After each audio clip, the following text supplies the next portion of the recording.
So right over here you have the Salt Lake Hardware Building, built in 1908. Well, construction started in 1908. Took them about a year. They opened in 1909. The Salt Lake Hardware Company started in 1889, which makes it older than the state of Utah. So the Salt Lake Hardware Building continued to operate until 1986, when they went bankrupt and abandoned the building. And it didn't take long for this thing to become a rotten tooth on the Salt Lake City skyline. Surprisingly, a lot of the building still remains intact. The original fire alarms, the inside structure is still pretty much the same. It sat abandoned for 11 years. That's when a guy named John Williams comes into the picture. No, not that John Williams. This John Williams, super important guy when it comes to the Salt Lake City scene. He was the guy behind Gastronomy Inc., which brought us such restaurants as the New Yorker, Cafe Pierpont, and the Market Street Grill. Dude, I love the Market Street Grill. I know, right? Have you tried their waffle? Dude, finish the video. All right. So he wanted to buy the building. He didn't want to tear it down. He wanted to turn it into an event center. But a guy by the name of Larry H. Miller, he put another event center about a block that way.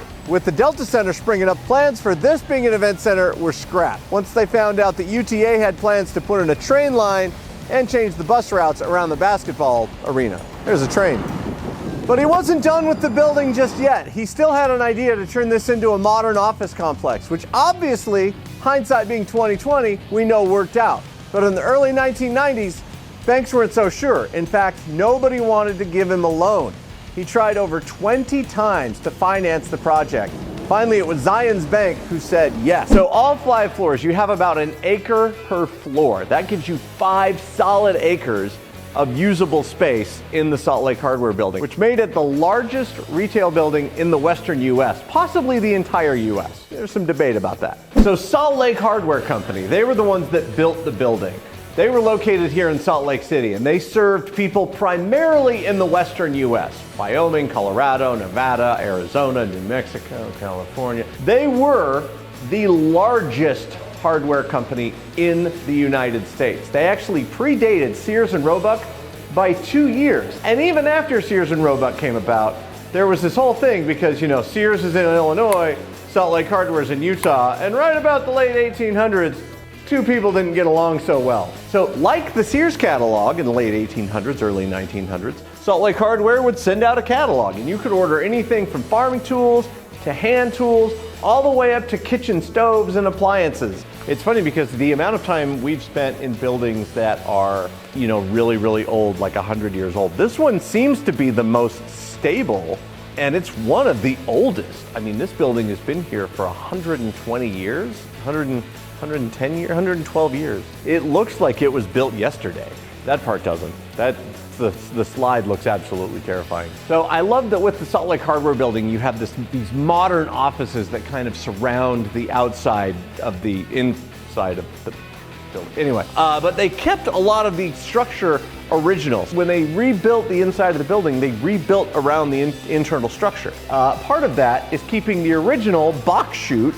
So these floors used to be solid, but you know, they're up on the 4th floor, they're like, oh man, I don't want to carry this box all the way downstairs. So they would just throw it on that thing and it would just kind of go all the way around like a slippery slide.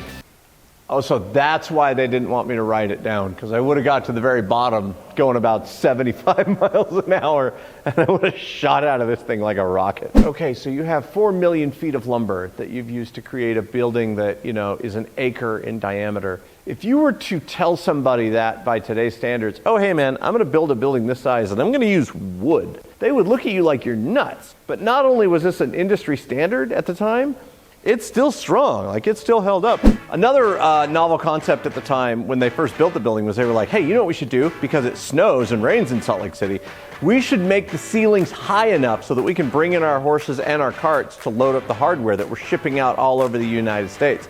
So the ceilings on the 1st floor, 14 feet high. So you have 2 freight elevators. The first elevator was put in 1909 when the building first opened. Well, 1908 technically. So the original elevator doesn't, it no longer functions. But this was an elevator in 1909. Look, it's got the original 5,000 capacity.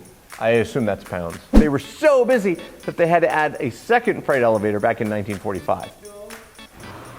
Oh. Look at this. This is usually where something bad happens. Oh, here we go, out on the roof. This has got to be the easiest roof we've ever been on. Usually there's like some sort of sketchy ladder we got to climb up. It is a little unnerving to be on a roof that doesn't have like a wall on the edge. Rumor has it that this is the first roof-mounted water tower in the city of Salt Lake. I can't verify that because, well, a lot of roofs have come and gone in the last 113 years, but this one still stands. It is the original water tower. So there you have it, the Salt Lake Hardware Building. As always, like it, subscribe to it, comment below what you want to see next time on Cool Stuff in Utah.